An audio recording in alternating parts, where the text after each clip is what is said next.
Have you guys been raising your yas during choir practice at the cathedral? It'll raise your faith, make you a little bit better at the holy magic. This is going to serve a little bit more as a discussion as opposed to a review. There will be spoilers ahead for Three Houses, but I have a sneaking suspicion that a lot of the people here, including all of the new folks, hello, welcome. I'm very glad to be hosting you today. I'm assuming spoilers are not going to be a huge issue. Most people are going to be able to ride. Fire Emblem Three Houses was released in 2019 and met with thunderous applause from many fans, new and old alike, especially in this house. For anyone who may not know, thank you very much for being here, by the way. Fire Emblem is an anthology of strategy RPGs that has a reputation for altering many of their gameplay features between releases, either introducing entirely new concepts or further building on previously successful ideas. In some ways, Three Houses feels like some older FE entries. It's not a sandbox game designed for you to play on a single save file for as long as you'd like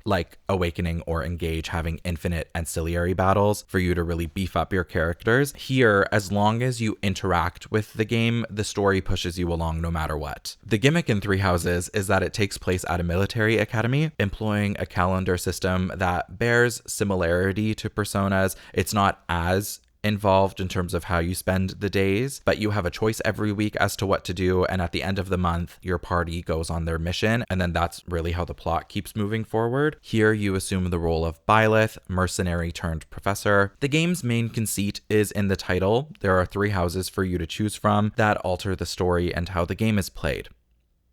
But do they? Three Houses as a product also really builds on its immediate predecessor, Fire Emblem Fates. Fates was billed kind of like Pokemon. There are two different versions that you can buy separately. They have contrasting color palettes, version exclusive characters, but the game's birthright and conquest are actually pretty unique to one another. They take place in the same world and they explore a similar conflict from opposing sides, but the characters, plots, and gameplay are totally different. The first 6 chapters are exactly the same, and then you choose which path to take from there after being introduced to characters from both sides of the conflict. They would eventually go on to release a third route called Revelations. It's considered the golden route. You can recruit all of the characters, and it expands on the world building that the main 2 titles don't necessarily have the space for or the willingness to tackle, to be honest. There's also not a ton of overlap in terms of level design in each game. There are definitely some maps that are the same, but they each have a very different look and feel, and I think that's important. It's a shame that the stories are kind of mediocre because there's a lot of good ideas on the table and they're very fun to play. As the most recent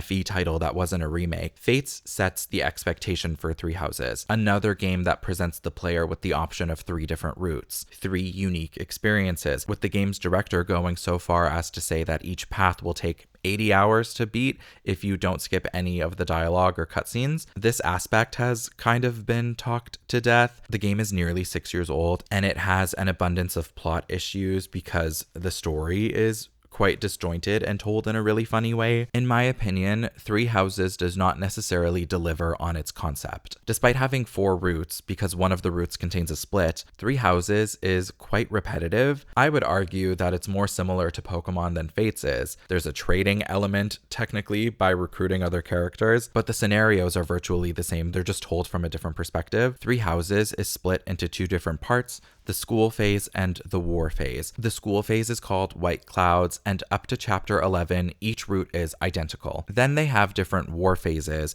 but many of the maps and plot points are shared between them, which feels kind of odd when the earlier 3DS title has a wider scope in what it's trying to do. Also, the gap between Fates and Houses was only 3 years, and they released Shadows of Valentia in between that.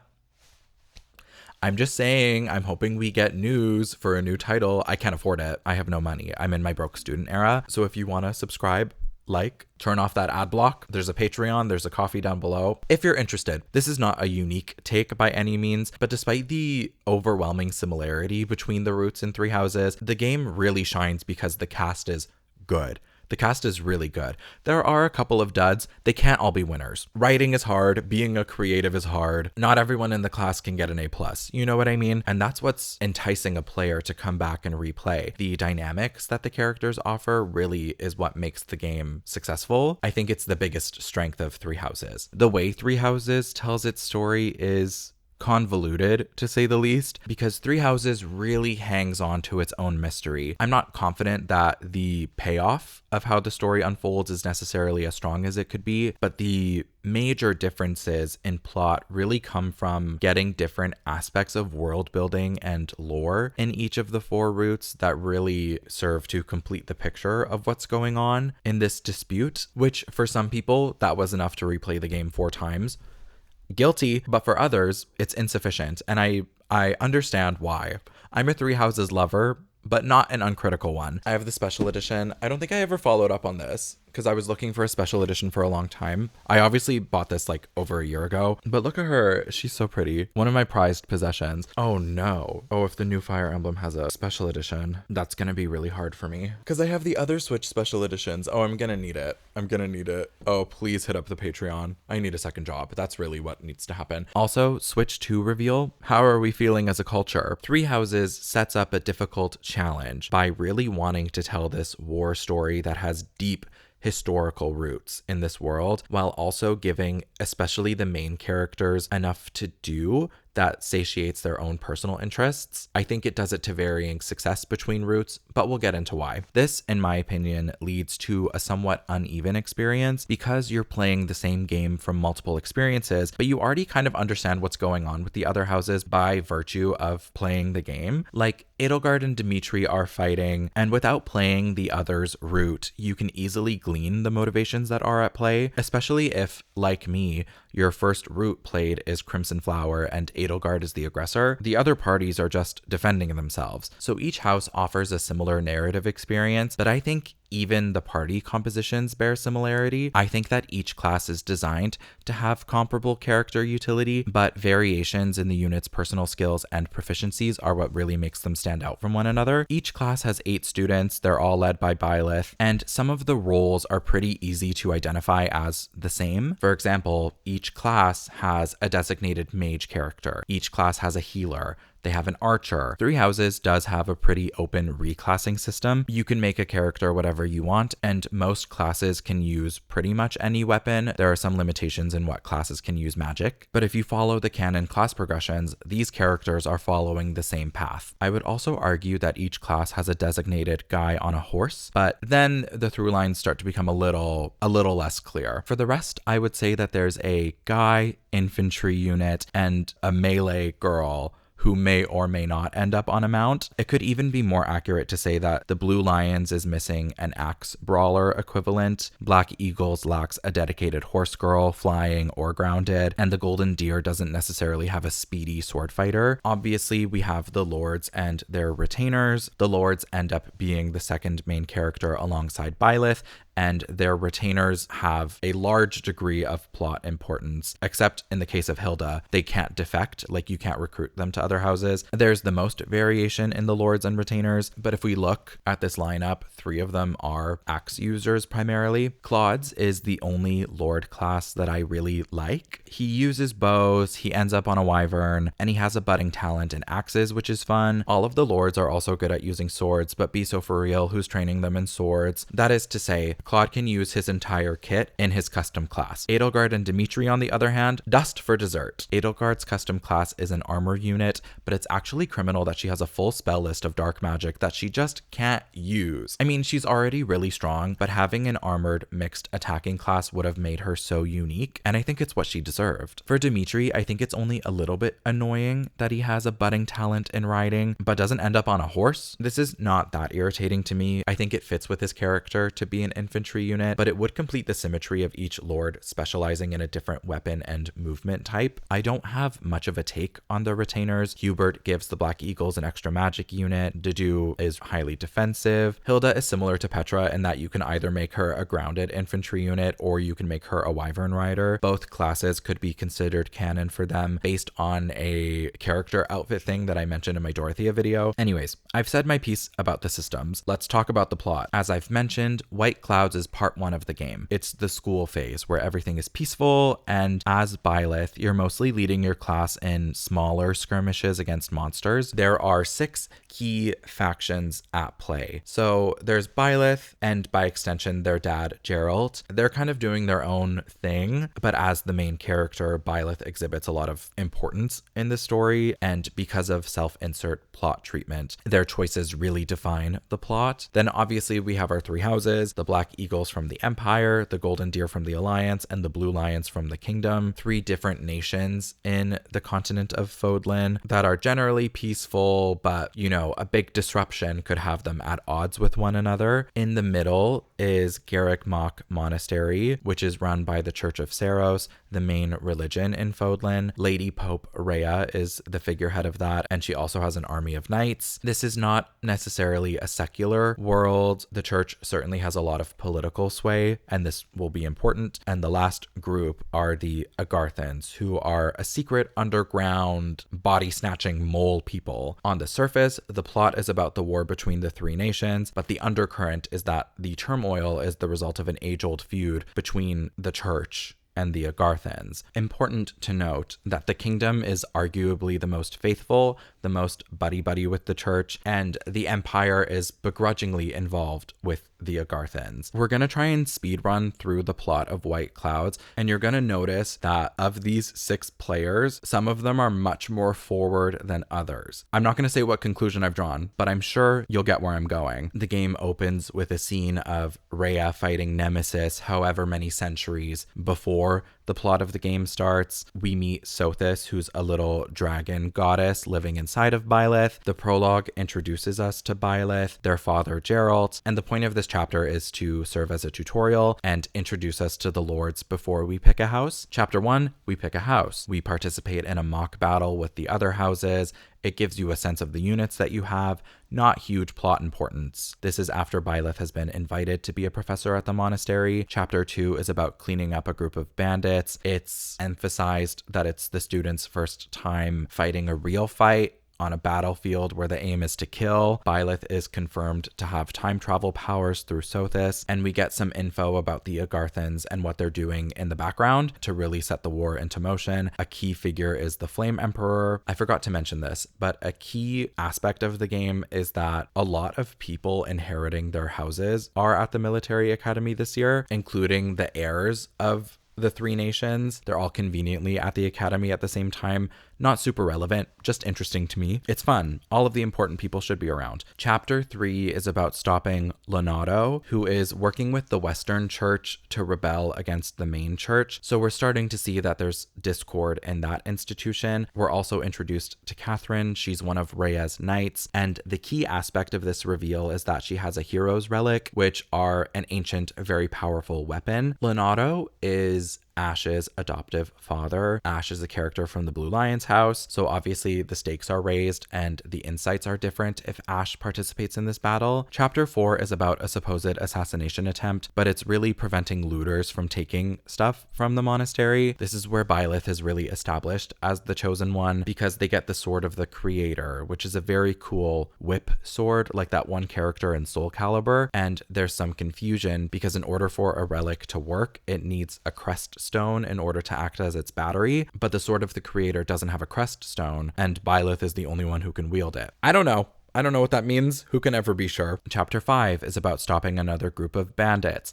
This time they're led by Sylvain's brother Miklon. Which house is Sylvain a part of, you might be asking? The Blue Lions as well. Interesting that we have 2 chapters almost back to back where we're dealing with family members of one house. This chapter is about the misuse of relic weapons, and if you don't have a crest, which is a genetically passed down magical attribute, you can't use a hero's relic. That's the third piece of the puzzle besides the relic and the crest stone. You also need the associated crest. If you don't have one, it's very dangerous and you can turn into a monster. So again, something really terrifying is happening with these weapons. They're very powerful, but there's a huge cost. So that danger is established, and it also supports the reason for such a strict hierarchy in this world because crests are really sought after. And part of Miquelan's like personal arc is that he didn't have a crest. So despite being Sylvain's older brother, he's not going to inherit the house. It's going to go to Sylvain because he's a more desirable heir. In chapter 6, the Death Knight captures Flayn, who is this supposedly little girl living at the monastery, and they need her blood for whatever reason. The Death Knight is working on behalf of the Agarthans. They might want it for crest experimentation purposes. I didn't research that for this video because I don't want to get too deep. We're going at a pretty quick pace. I don't want to get too muddied with the details. I would like to do videos on each of the roots eventually, but this is kind of like a flyover view. I'd love to hear in the comments below if there's a particular spot of lore that is very interesting to you, or if there's something that I didn't expand on. If you know that lore though, please drop it down below. Chapter 7 is the Battle of the Eagle and the Lion, a very fun foreshadowing map. It's basically just a bigger mock battle, but it takes place at Gronder Field, where a huge historical fight happened. Chapter 8 is basically about fighting a horde of zombie-like people at Remire Village. Oh, maybe this is what the blood was used for, because they were acting very weird. This is also where we get the Agarthan body snatcher reveal, because Tomas, the librarian at the school, is revealed to be not Tomas. He's a very powerful, very evil mage. Chapter 9, monsters are appearing at the school, and a bunch of the students are ill-equipped to fight the monsters for whatever reason. So we fight them. This is one of the only maps that Geralt is included within. At some point prior, Monica has been folded back into the story. She's a student who went missing, but she's also revealed to be a body snatcher, and it's not a Fire Emblem game if a parent character is present and doesn't get killed. So she becomes Kranya and kills Geralt. It's very emotional, a kind of pivotal moment for Byleth as a character who is very intentionally a silent protagonist. Like the fact that they don't speak and comment on things is incorporated into their character. So now the plot is, shifting to mourning Geralt. Chapter 10 is about avenging him. So they fight Kranya, and then Tomas, I don't remember his body snatched name, I can just see his face. He sends Byleth to the realm of darkness, but then Sothis sacrifices herself so Byleth can go back. Byleth ascends to being the chosen one. Their hair and eye color change, interestingly enough, to be much more similar to Rhea's, and they come back and they fight the two and they clean up shop. Plot-wise, chapter 11 is different depending on which route you're playing. For 3 of the routes, it's about stopping the Flame Emperor, but if you've selected the Black Eagles, this is where that route split happens. So you can either ally with Edelgard and keep going down her path in dismantling the church and destroying the nobility as a system and introducing democracy, or you can stay with the church, but you lose Edelgard and Hubert as units. So that's kind of interesting, and it's also missable, if you're not working on Edelgard's support, and if you miss a scene where she usurps her father from the throne, you can't get this outcome. So the side you're on changes depending on who you ally with. Edelgard is revealed to be the Flame Emperor. If you're playing Blue Lions, Dimitri has a really big reaction to this. Again, we're not getting into the nitty-gritty of what's happening in each route, but it's juicy.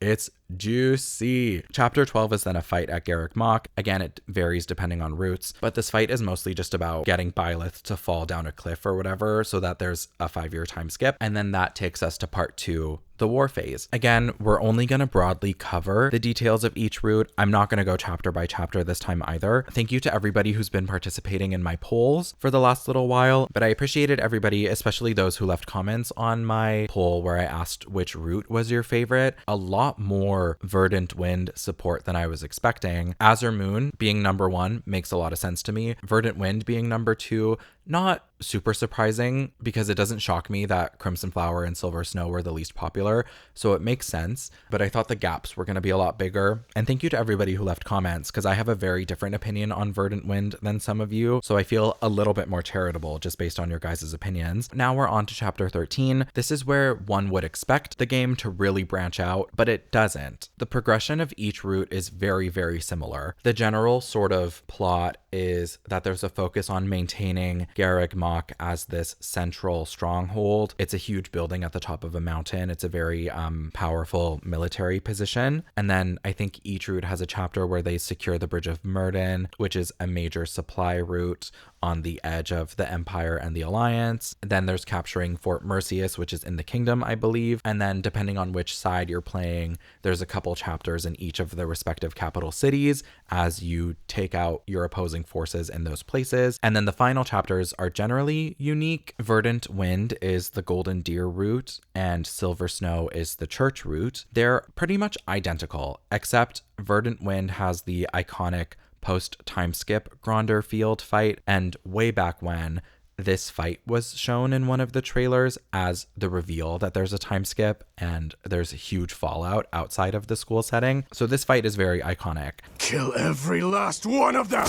Again, all of the chapters in these two routes are exactly the same, just Silver Snow skips the Gronder Field fight and their ending chapters are different. In both of these routes, your party takes on the Empire's capital, defeats Edelgard, and then deals with the Agarthans afterwards. Silver Snow ends with Byleth fighting Rhea because, surprise, she's a secret dragon lady and she goes berserk. In my opinion, it's not a very satisfying ending. I don't know why. Like, why would we fight her? I think it's because there's supposed to be like a familial mommy dearest sort of lean, because Rhea knows, because Sothis is Rhea's mom and Rhea has a feeling that Sothis is in Byleth and she's trying to use Byleth's body to basically reincarnate her mother. So I think there's supposed to be complicated familial feelings at play, but I'm not confident it lands. And I also don't think that there's a big payoff for fighting Rhea in the end. Nobody moved. I think another flaw of Silver Snow is that Sedith, a high-ranking official in the church and Flayn's father brother, if you don't know,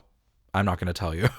I'll let you speculate on that one. Sedith ends up sort of adopting the lead role, but also Byleth is, I think, supposed to more so be the main character in this route, but I think it would have been stronger if Rhea was the lead and was playable. Like, we know she's a fighter. I don't know why the game won't let you use her. The last chapter of Verdant Wind sees Claude and company fighting Nemesis, Rhea's age-old rival. Nemesis is the one who killed Sothis, and he's partially responsible for the creation of the relic weapons, which are made from the bodies of dead Nabateans, who are the ancient dragon race that Rhea is a part of. In contrast, what Edelgard and Dimitri are doing makes more sense. They're obviously positioned as opposing forces, and their routes involve defeating one another. There are these incredible CGs that mirror each other, depending on which route you're playing. Edelgard is violently fighting to dissolve the nobility, and Dimitri is allied in the church in trying to preserve these structures, but also reduce the violence and minimize casualties, because Edelgard has chosen a very bloody path. They also have deeply entangled childhood trauma, because Dimitri's dad and Edelgard's mom were married at one point, and then Edelgard disappeared, so they had a very limited stint as step-siblings. Again,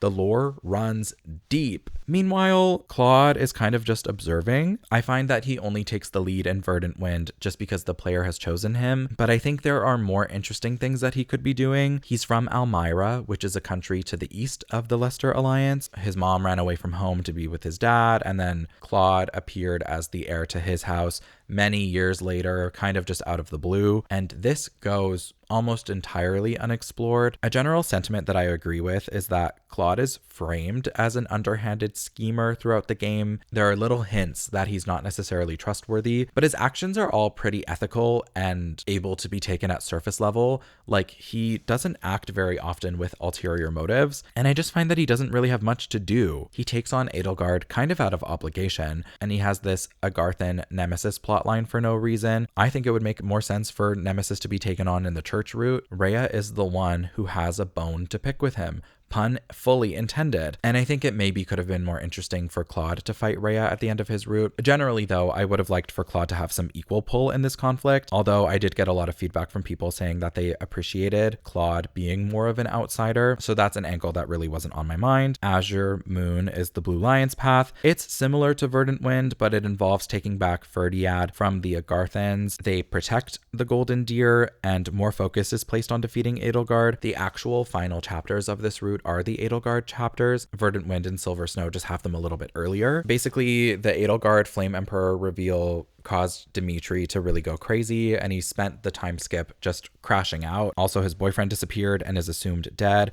So I get it. And this route is also where we get the Dimitri backstory, with Edelgard being his step-sibling. We also get more insight into the tragedy of Duscur, an event where a bunch of kingdom royalty was assassinated, including Dimitri's father, which then led to the ethnic cleansing of Duscur, which is Dedu's home nation. And it was all orchestrated by the Agarthans to sow discord. There's lots of commentary on Dedu and Dimitri being as close as they are, despite racial tension between groups. Anyways, Free Palestine, a ceasefire has been declared, but who knows how long that will last for or be honored. This is a very good opportunity for people to be donating resources to places like the PCRF, especially because there's a higher likelihood that those resources will actually get to the people who need them. I would encourage you to do that. And I wish this wasn't a hot take, but if there's anything Three Houses tells us, genocide is not good. Anyways, refocusing. Crimson Flower is Edelgard's route. It's the shortest and it suffers a lot for it. It's only 6 chapters. The other routes all get about 10. She defeats the kingdom and then the alliance and then the church. Like, it all happens very fast. It feels like you're doing a condensed opposite perspective to what's happening in Azure Moon. And I'm sure there's a lot of arguments over this, but it kind of feels like it's intended to be played last just because it has the least amount of content. And it's probably better served by the knowledge contained in other routes. Maybe when designing this game, the ideal player does 2 playthroughs of Three Houses. So they play one of the routes where you fight Edelgard and then another route as Edelgard where you fight the other paths, but it's tackling way too much. Also,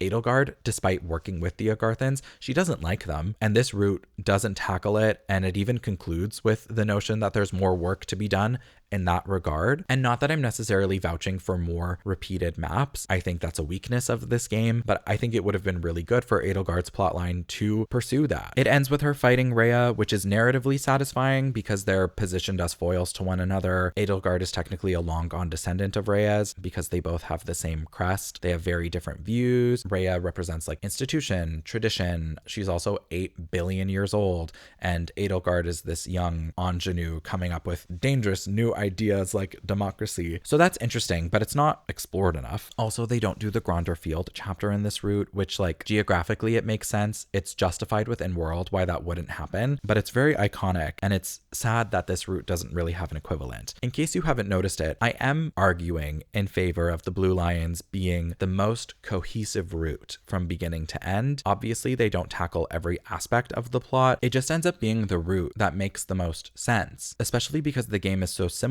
across paths. Azure Moon ends up being the best answer to the setup of White Clouds. White Clouds focuses really heavily on Byleth and the church, but it uses Blue Lions characters who otherwise don't really have much plot importance in order to flesh out the world, which is only going to carry through into Azure Moon, or if you recruit these characters to your house. Ash is not an interesting character to me at all, but he has 2 chapters that endow him with more importance because you fight his dad more than once. Like, Bernadetta and Ignatz just can't compete with that. Also, and this is probably the most important point in favor of the Blue Lions, the characters aren't all necessarily that interesting to me, but they all have the best explanations for why they're participating in this narrative. Sylvain is a more significant character. He's closer to Dimitri, but does that really warrant a chapter about his brother turning into a monster? It endows him with a lot more importance. Dedu is obviously close to Dimitri. I don't really need to argue that because he's a plot important character. Felix's family generally serves as the right hand of the king. Felix is expected to do the same. Felix's dad, Rodrigue, also plays a main role in the game. Ingrid was also betrothed to Felix's brother, Glenn, who died in the tragedy of Duscur. Annette's father also worked in service of the king. Mercedes actually has the least specific reason to be part of the Blue Lions, but she has a really compelling backstory and a pre-existing relationship with Annette, and her brother is Yuritsa the Death Knight. All of these characters make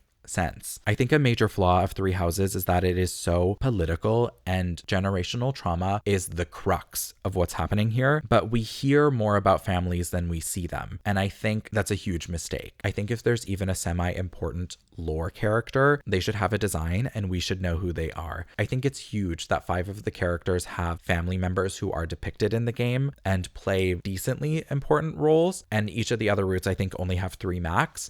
and it's a disservice. Three Hopes expanded on this because we see more of the parents, but like, for example, there's a side chapter where Petra returns to her home country and her grandpa is alive and well. We don't see him, we don't talk to him. What was the reason? Budget cuts. Just kidding. It's a lot of game to make. The scope of Three Houses is enormous, but they should have done it. In 30 years when they do the remake, maybe it'll be better. I'm also not trying to imply that the other houses are bad. I think the characters are much more interesting, and obviously I love to explore untapped potential. That's a very fun creative exercise for me, but Azure Moon feels the most complete of these narratives, and I think the other routes struggle by following in tandem. The perspectives are obviously different, but if they had been a little bit more unique in terms of actual plot and map design especially, I think it would have gone a really long way. Let Claude go to Elmira once. Let Edelgard deal with the Agarthans in a unique way from the other maps. Let Rhea be playable. I think smaller tweaks really would have fixed a lot of my issue. That's the big conclusion of this video, I think. I think that's all I have for my ramblings today. TLDR, Three Houses is the Pokemon of Fire Emblem, and the Blue Lions are better off for it. While I think that there's value in playing the game 4 times, I've played it like 8 times, and I'm kind of itching to do another Golden Deer run in the future. There just isn't enough time for me to do everything, and I'm playing Fates right now, and I also want to play the Teleus games this summer. Like, there's too much. There's too much I want to do. For Three Houses, I don't think the replays would necessarily be tempting if it wasn't for the strong and interesting characters on the cast, and the way that the mystery is woven and only completed by playing each route. But if you're not into that intrigue, there might not be a lot for you. I think beating one path will feel complete enough in terms of experience. It is a full game's worth of playtime, but if you're not watching Untucked, you're only getting half the story. I wrote that at 1 a.m., you can tell. I think that's all I have for today. Thank you very, very much. Oh my god, I need to get ready for school. I need to like literally start walking right now, otherwise I'm gonna be late.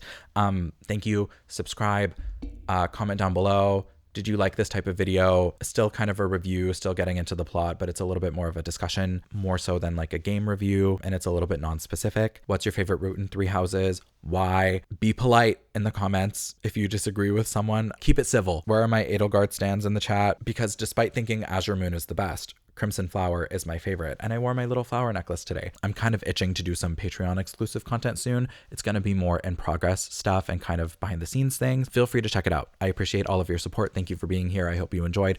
I got a blast. Bye-bye. I'm such a brat because it's really not that early, and I'm acting like it's the ass crack of dawn. That's what they should have titled that song. I fear the crack of dawn, knowing time betrays.